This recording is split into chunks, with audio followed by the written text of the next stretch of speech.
भावांनो, माझा विषय आहे की भारताची वाटचाली महासत्तेकडे जात आहे का? तर माझं उत्तर आहे नाही नाही नाही. भारताची वाटचाली महासत्तेकडे जात नाहीये नाहीये नाही. जहाँ डाल डाल पर सोने की चिड़िया करती बसेरा, वह भारत देश है मेरा, वह भारत देश है मेरा.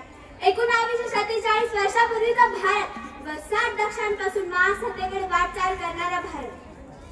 याबद्दल म्हणावे वाटते की आचार विचाराऐवजी आहे भ्रष्टाचार, आचार विचाराऐवजी आहे भ्रष्टाचार. समता बंधुभाव ऐवजी आहे विषमता, समता बंधुभाव ऐवजी आहे विषमता.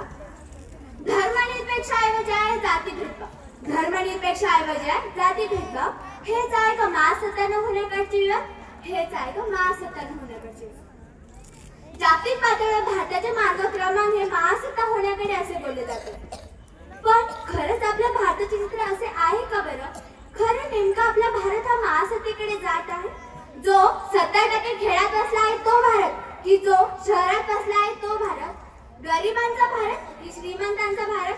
ज्यांची आर्थिकदृष्ट्या सक्षम परिस्थिती तो वर्ग, की जे 2 वेळा अन्नासाठी उपासमारी सहन करतात तो वर्ग? माझ्या डोळ्यासमोर खरंच असे प्रश्न येतात की खरं आपला भारत हा महासत्तेकडे जात आहे का बरं? आपल्या भारताला जागतिक पातळीवर येण्यासाठी अनेक काम करण्याची गरज आहे. साधारणपणे आरोग्य, दळणवळणाची साधने, पिण्याचे पाणी, प्रत्येक कामगाराच्या हाती रोजगार, राष्ट्रीय सुरक्षा, शेतीसाठी पाणी इत्यादी. हे सर्व प्रश्न आपल्या भारताच्या डोळ्यासमोर उभे आहेत. पण आपला भारत हे प्रश्न सोडवू शकतो का बरं?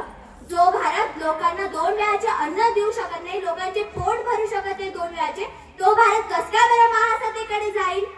ग्रीक देशातील सर्वात जास्त प्राचीन संस्कृती आपल्या भारत देशाला लाभलेली आहे. पण त्या संस्कृतीला आपण वाढवणं तर दूरच राहिलो, त्या संस्कृतीला आपण जपूनही सुद्धा ठेवू शकलो नाही. त्याला मूळ माती देणं, त्याची मात राखणं अशी धूर्तानुकरणी ही युवा पिढी करत येते. इन्स्टा, फेसबुक, ट्विटर, व्हॉट्सअप आणि